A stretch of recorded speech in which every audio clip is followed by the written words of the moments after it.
Hello welcome back. എല്ലാവർക്കും PSCയുടെ മറ്റൊരു അധ്യായത്തിലേക്ക് സ്വാഗതം. നമ്മളിപ്പോൾ നോക്കിക്കൊണ്ടിരിക്കുന്ന ട്രേഡ്സ്മാൻ ഇലക്ട്രോണിക്സിൻ്റെ പ്രീവിയസ് ഇയർ ക്വസ്റ്റ്യൻസ് ആണ്. അപ്പോൾ അതിൽ നമ്മളിപ്പോൾ ഒരു 6 പാർട്ടോളം കഴിഞ്ഞു. ഇന്നിപ്പോൾ 7ാമത്തെ പാർട്ടാണ്. അപ്പോൾ ഈ 6 പാർട്ടിൽ കാണാത്ത ആളുകളുണ്ടെങ്കിൽ ഒരു പ്ലേലിസ്റ്റിലോട് ക്രിയേറ്റ് ചെയ്ത് വെച്ചിട്ടുണ്ട്, ട്രേഡ്സ്മാൻ ഇലക്ട്രോണിക്സ് സ്റ്റഡി വ്ളോഗ്സ് എന്ന് പറഞ്ഞിട്ട്. അത് കയറിയിട്ടൊന്ന് ചെക്ക് ചെയ്യുക, അത് കഴിഞ്ഞിട്ട് ഇത് പഠിക്കാൻ വരിക. വീഡിയോസ് നിങ്ങൾക്ക് യൂസ്ഫുള്ളായി തോന്നുകയാണെന്നുണ്ടെങ്കിൽ ലൈക്ക് ചെയ്യാനും ഷെയർ ചെയ്യാനും സബ്സ്ക്രൈബ് ചെയ്യാനും മറക്കരുത് കേട്ടോ.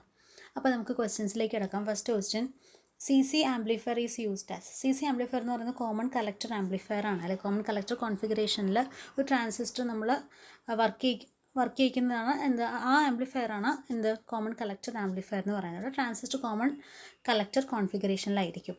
അപ്പോൾ ഇവിടെ ഏതാണ് CC ആംപ്ലിഫയർ ആയിട്ട് യൂസ് ചെയ്യുക? വോൾട്ടേജ് ആംപ്ലിഫയർ ആണോ, ഇൻവെർട്ടിംഗ് ആംപ്ലിഫയർ ആണോ, നോൺ ഇൻവെർട്ടിംഗ് ആംപ്ലിഫയർ ആണോ, ഇംപീഡൻസ് മാച്ചിങ് ആണോ? നമുക്കറിയാം CC ആംപ്ലിഫയറിൻ്റെ മെയിൻ ആപ്ലിക്കേഷൻ എന്ന് പറഞ്ഞാൽ എന്താണ്?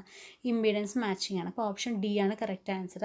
ഇതിൽ കണക്ട് ചെയ്തിട്ട് ഒരു പഠിക്കാനുള്ളത് എന്താണെന്ന് വെച്ച് കഴിഞ്ഞാൽ കോമൺ കളക്ടർ ആംപ്ലിഫയറിൻ്റെ മറ്റൊരു പേരാണ് എമിറ്റർ ഫോളോവർ എന്ന് പറയുന്നത് കേട്ടോ.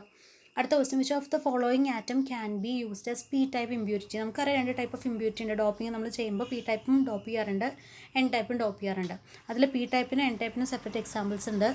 അതിൽ P ടൈപ്പ് ഇമ്പ്യൂരിറ്റിയുടെ P ടൈപ്പ് ഇമ്പ്യൂരിറ്റി ആയിട്ട് നമുക്ക് യൂസ് ചെയ്യാൻ പറ്റുന്ന ആറ്റം ഏതാണെന്ന് ചോദിച്ചു കഴിഞ്ഞാൽ അത് ബോറോൺ ആണ്. ബാക്കിയുള്ള ആർസനിക്, ആൻറ്റിമണി, ഫോസ്ഫറസ് ഒക്കെ എന്താണ്? N ടൈപ്പ് ഇമ്പ്യൂരിറ്റി ആണ് കേട്ടോ. അടുത്ത question, the colour bands for resistor of value 47 kilo ohm ±5% tolerance 5% ആണ്. അപ്പോൾ തന്നെ അത് ഗോൾഡ് ആണെന്നുള്ളത് മനസ്സിലാക്കാം. ബാക്കി 47 കിലോ ഓം എവിടെയാണ് കിടക്കുന്നത് നോക്കിയാൽ ഇപ്പോൾ ഓപ്ഷൻ സിയോ ഡിയോ ആണ് കറക്റ്റ് ആയിട്ടുള്ള ആൻസർ വരിക. നമുക്ക് ആ ഒരു ഇത് പഠിച്ചിട്ടുണ്ടാവല്ലോ നിങ്ങൾ അല്ലേ, ഒരു code BB Roy of great Britain have very good wife എന്ന് പറഞ്ഞിട്ടുള്ളൊരു കോഡ്. അപ്പോൾ അത് വെച്ചിട്ട് അത് ചെയ്യാം. അപ്പോൾ ഇവിടെ 4 എന്ന് പറയുമ്പോൾ യെല്ലോ ആണ്, 7 എന്ന് പറയുമ്പോൾ വയലറ്റ് ആണ്, പിന്നെ കിലോ വരുമ്പോൾ 10⁻³ ആണ്. 10⁻³ ആവണമെങ്കിൽ അതെന്തായിരിക്കണം? ഓറഞ്ച് ആയിരിക്കണം. അപ്പോൾ ഓപ്ഷൻ സി ആണ് ഇവിടെ കറക്റ്റ് ആയിട്ടുള്ള ആൻസറായിട്ട് വരുന്നത്. അടുത്ത question, SCR is A layered PN device. എത്ര ലെയറുള്ള ഒരു PN ഡിവൈസാണ് SCR എന്ന് പറയുന്നത്? 2 ആണോ, 3 ആണോ, 4 ആണോ, 5 ആണോ എന്നാണ് ചോദിക്കുന്നത്. നമുക്കറിയാം SCR എന്ന് പറയുന്നൊരു 4 ലെയറാണ്. PN ലെയർ എന്ന് നമ്മളതിന് പറയുന്നുണ്ടാവുക അല്ലേ. നിങ്ങൾ SCR ഒക്കെ പഠിച്ച സമയത്ത് കണ്ടിട്ടുണ്ടാവുമല്ലോ. അപ്പോൾ SCR എന്ന് പറയുന്നതിൻ്റെ എത്ര ലെയറാണെന്ന് ചോദിച്ചു കഴിഞ്ഞാൽ എന്താ പറയുക? 4 ലെയറാണ്. പക്ഷേ അതിൽ ജംഗ്ഷൻസിൻ്റെ എണ്ണം ഡിഫറെൻ്റ് ആണ് അല്ലേ. 4 ലെയർ ഉണ്ടാവും, പക്ഷേ എത്ര ജംഗ്ഷനാണ് ഉണ്ടാവുക? 3 ജംഗ്ഷനാണ് ഉണ്ടാവുക.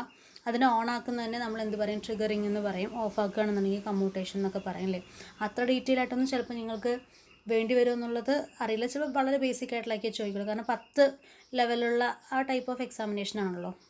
ഇപ്പോൾ ഹൈ ലെവലാണെന്നുണ്ടെങ്കിൽ കുറച്ചുകൂടെയൊക്കെ ഡീറ്റെയിൽ ആയിട്ട് ചോദിക്കുമായിരുന്നു. ഇത് പിന്നെ അത്രയ്ക്കൊന്നും വരില്ല.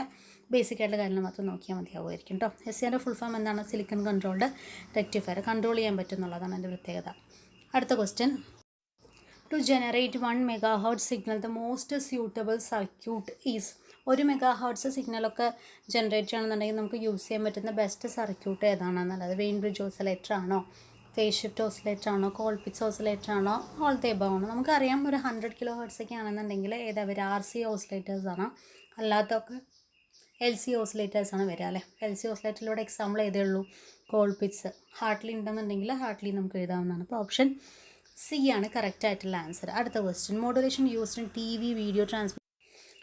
വീഡിയോ ട്രാൻസ്മിഷന് നമ്മൾ യൂസ് ചെയ്യുന്ന മോഡുലേഷൻ ഏതാണ്? സിംഗിൾ സൈഡ് ബാൻഡ് മോഡുലേഷൻ ആണോ, വെസ്റ്റേജ് സൈഡ് ബാൻഡ് മോഡുലേഷൻ ആണോ, suppressed carrier double band modulation ആണോ, അതോ നണ്ണാണോ?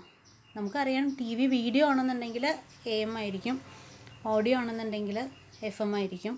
AM തന്നെ വെസ്റ്റേജ് സൈഡ് ബാൻഡാണ്, വീഡിയോയ്ക്ക് വേണ്ടിയാണ് പ്രധാനമായിട്ടും യൂസ് ചെയ്യുന്നത്. അപ്പോൾ ഓപ്ഷൻ ബി ആണ് അവിടെ correct answer, vestigial side band VSB.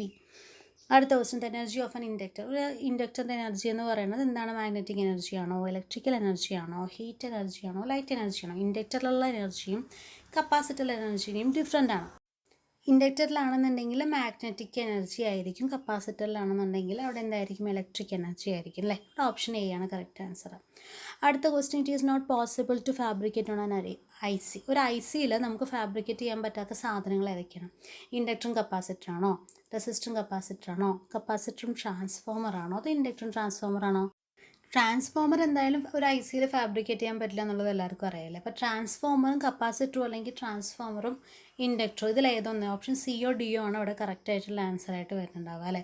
അപ്പോൾ ഇവിടെ ഫൈനൽ ആൻസർ എന്ന് പറയുന്നത് ഇൻഡക്ടറാണ്. ഇൻഡക്ടർ നമുക്ക് ഒരിക്കലും ഐസിയിൽ ഫാബ്രിക്കേറ്റ് ചെയ്യാൻ പറ്റില്ല. ഇൻഡക്ടർ ആൻഡ് ട്രാൻസ്ഫോമർ പറഞ്ഞിട്ട് നമുക്ക് എന്ത് ചെയ്യാൻ പറ്റില്ല, ഒരു IC ചിപ്പിൽ നമ്മൾക്ക് ഇത് രണ്ടും കൂടെ ഫാബ്രിക്കേറ്റ് ചെയ്യാനുള്ള കാര്യം പോസിബിൾ അല്ല. പിന്നെ ഐസിൻ്റെ ഫുൾ ഫോം എന്താണ്, ഇൻ്റഗ്രേറ്റഡ് സർക്യൂട്ട് എന്നാണ്. അപ്പോൾ അങ്ങനെയുള്ള ഫുൾ ഫോം കാര്യങ്ങളൊക്കെ പഠിക്കണം കേട്ടോ ഇതിൽ. പിന്നെ വേറൊരു കാര്യം, ഇതിൽ ഇൻഡക്ടർ, കപ്പാസിറ്റർ, റെസിസ്റ്റർ എന്നുള്ള ഭാഗം എന്നില്ലേ, പാസീവ് കമ്പോണൻസ്, അത് നല്ല രീതിയിൽ ചോദ്യങ്ങൾ ചോദിക്കാനുള്ളൊരു ചാൻസ് ഉള്ളൊരു ഭാഗമാണ്. അതായത് ഒത്തിരി ചോദ്യങ്ങൾ ചോദിക്കുന്നല്ല, കാരണം ആ ഒരു ഭാഗത്തുനിന്ന് എപ്പോഴും എന്തെങ്കിലും ഒരു കണ്ടൻറ്റ് വെറൈറ്റി ആയിട്ട് ചോദിക്കുന്നത് കണ്ടിട്ടുണ്ട്. അപ്പോൾ അതുകൊണ്ട് കുറച്ച് സമയം കളയുന്നതാണെന്നുണ്ടെങ്കിലും ചോദിക്കാൻ ചാൻസ് ഉണ്ട്. ഇപ്പോൾ നമ്മൾ കുറച്ചപ്പോൾ കണ്ടില്ലേ 47 കിലോ അതുപോലെയൊക്കെ ചോദിക്കാൻ ചാൻസ് ഉണ്ട്. അപ്പോൾ അതിനൊരു ഇമ്പോർട്ടൻസ് കൊടുക്കുക. FET has 3 terminals, source, drain and grid ആണോ, ബേസ് ആണോ, സബ്സ്ട്രേറ്റ് ആണോ, ഗേറ്റ് ആണോ? FETക്ക് 3 terminals ആണല്ലേ, ഫീൽഡ് എഫക്ട് ട്രാൻസിസ്റ്റർ എന്നുള്ളത്. എന്നിട്ട് സോഴ്സും ഡ്രെയിനും അടുത്ത് എന്താണ്, അത് ഗേറ്റ് ആണ്. നമുക്കൊരു കൺഫ്യൂഷൻ വരും ബേസ് ആണോ എന്ന്, കാരണം ബേസ് നമ്മുടെ മറ്റേ ട്രാൻസിസ്റ്ററിനുള്ളതാണ് കേട്ടോ. ആ കാര്യം നോട്ട്. അതുപോലെ IGBTൻ്റെ ഇതുപോലെ ടെർമിനൽസ് മുമ്പ് ചോദിച്ചിട്ടുണ്ട്. അത് രണ്ടെണ്ണത്തിൻ്റെ കോമ്പിനേഷനിൽ മോസ്ഫെറ്റിൻ്റെയും BJTൻ്റെ. അപ്പോൾ രണ്ടിൻ്റെയും ടെർമിനൽസ് എല്ലാം വരുന്നുണ്ട്, അതൊക്കെ ഒന്ന് നോട്ട് ചെയ്ത് വെക്കുക കേട്ടോ. For radio communication intermediate frequency used in India, അത് എല്ലാവർക്കും അറിയാവുന്നതാണ്, കാണുമ്പോൾ തന്നെ അറിയുന്നുണ്ട് അല്ലേ. റേഡിയോ കമ്മ്യൂണിക്കേഷൻ ഇന്ത്യയിൽ യൂസ് ചെയ്യുന്ന ഇൻ്റർമീഡിയറ്റ് ഫ്രീക്വൻസി എന്ന് പറയുന്നത് ഏതാണ്, 455 kHz ആണ്. ഇത് നമ്മളുടെ FM ആണെന്നുണ്ടെങ്കിൽ 10.8 MHz അങ്ങനെ സംതിങ് ആണ് കേട്ടോ. പിന്നെ the barrier potential four germanium is, ഈ ജർമ്മനിയത്തിൻ്റെ ബാരൽ പൊട്ടൻഷ്യൽ എന്താണെന്ന് ചോദിക്കണം. 0.7 0.3 ആണ് അല്ലേ, പക്ഷെ ഇവിടെ 0.3 ഇല്ല. ആദ്യത്തെ ഓപ്ഷൻ 0.03 ആണ്. അപ്പോൾ ഇവിടെ ശരിക്കും ആൻസർ ഇല്ല. ഓപ്ഷൻ കറക്റ്റായിട്ടുള്ള ആൻസർ 0.3 വോൾട്ടാണ്. 0.7 വോൾട്ട് എന്ന് പറയുന്നത് ശരിക്കണ്ടേയാണ്. അടുത്ത question, an ideal power supply should have voltage regulation. ഒരു ഐഡിയൽ പവർ സപ്ലൈൻ്റെ വോൾട്ടേജ് റെഗുലേഷൻ എത്രയായിരിക്കണം? ഓപ്ഷൻ സി ആണ് കറക്റ്റ് ആൻസർ കേട്ടോ. 1%-നേക്കാളും കുറവായിരിക്കണം. അപ്പോൾ ഇതോടുകൂടി നമ്മളുടെ ഈ ഒരു വീഡിയോ കഴിയുന്നു. ഇനി ഒരു 1-2 വീഡിയോ കൂടെ ഇതുപോലത്തെ വരുന്നതായിരിക്കും കേട്ടോ. അപ്പോൾ മറ്റൊരു വീഡിയോ ആയിട്ട് വീണ്ടും കാണാം. യൂസ്ഫുൾ ആയിരുന്നുണ്ടെങ്കിൽ like, share and subscribe. Thank U.